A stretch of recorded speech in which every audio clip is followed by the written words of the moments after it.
দর্শক, আজকে যে বিক্ষোভ সমাবেশটি রাজধানীতে পরিচালিত হচ্ছে সেটি বিএনপির অঙ্গ সংগঠন যে জাতীয়তাবাদী মহিলা দল, সেই মহিলা দলের, অর্থাৎ বাংলাদেশের রাজনীতিতে নারীদের অন্তর্ভুক্ত একটা প্রয়োজনীয় বিষয়।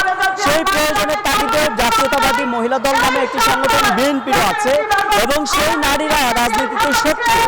আজকে তারা এই যে বিএনপির বৃহত্তর আন্দোলন, অর্থাৎ সরকার পতনের যে আন্দোলন চলছে, সেই আন্দোলনে একীভূত হতে তারাও রাজপথে নেমে এসেছে।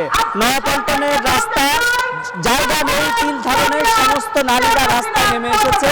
দেশের বিভিন্ন প্রত্যন্ত অঞ্চল, সেই গোপালগঞ্জ, সেই পটুয়াখালী থেকে শুরু করে দেশের সর্বস্তরের বিভিন্ন জেলা থেকে নারী নেত্রীরা, নারী কর্মীরা এবং সাধারণ নারীরা এখানে উপস্থিত হয়েছেন।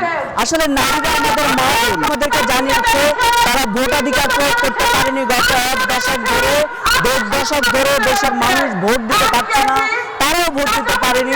সেই ক্ষেত্রে তারা দেশের মানুষের ভোটাধিকারের কথা চিন্তা করে সচেতন নাগরিক হিসাবে রাজপথে নেমে এসেছে। এছাড়া আরেকটি বিষয় জানিয়ে রাখি, সেটি হচ্ছে নারীরা কিন্তু আমাদের সবার খাবার দাবার, বাসার প্রয়োজনীয় যে জিনিসটা, সেটা কিন্তু তারাই যোগান দিয়ে থাকেন। আজকে জিনিসের, অর্থাৎ দ্রব্যমূল্যের যে ঊর্ধ্বগতি, সেই ঊর্ধ্বগতির মধ্যে নারীদেরকে সবচেয়ে বেশি ভোগান্তিতে করতে হয়। কিন্তু সেই নারীরাই আজকে তারা বলেছে যে তারা সংসার চালাতে, সন্তানের, স্বামীর, পরিবারের জীবন চালাতে ব্যর্থ হচ্ছে দ্রব্যমূল্যের ঊর্ধ্বগতির কারণে, এবং সেই দ্রব্যমূল্যের নিয়ন্ত্রণের দাবি তারা এই নয়াপল্টন থেকে করেছেন।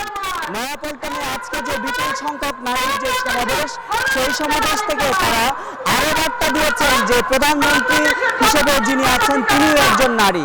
তিনি যত মমতাময়ী হন, তিনি যাতে দেশ ও জাতির এবং জনগণের কথা বোঝার চেষ্টা করেন, নারীদের কথা বোঝার চেষ্টা করেন, এবং সেটা বোঝার চেষ্টা করে তিনি যাতে একটি নিরপেক্ষ সরকারের অধীনে একটি নিরপেক্ষ নির্বাচন, একটি শান্তিপূর্ণ নির্বাচনের ব্যবস্থা করেন, সেটি তারা দাবি করার চেষ্টা করেছেন। নারীদের দাবি, আগামী দিনে তাদেরই মতো একজন সহনশীল নারী নেত্রী বাংলাদেশের রাজনীতিকে সুন্দর পথে নিয়ে যাবে। তারা যেভাবে একটি সংসারকে সুন্দরভাবে নিয়ে যায়, একটি শান্তির সংসার, সন্তান সন্ততি সবাইকে নিয়ে একটি পরিবারকে পরিচালনা করে, তেমনি আগামী দিনে বাংলাদেশের বিএনপি নেত্রী, আওয়ামী লীগের সভাপতি প্রধান, যিনি বাংলাদেশের প্রধানমন্ত্রী, দুজনই নারী, তারাও যাতে দেশকে একটি সুন্দর পথে নিয়ে যান।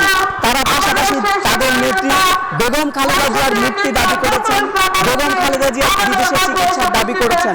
তারা বলেছেন তাদের মা, তাদের নেত্রী বহুদলীয় গণতন্ত্রের জন্য যা চান, জিয়াউর রহমানের স্ত্রী রাজনীতিতে গণতন্ত্রের যে সূতিকাঘাত তৈরি করেছেন যে বেগম খালেদা জিয়া, সেই খালেদা জিয়ার মুক্তি দাবি করেছেন।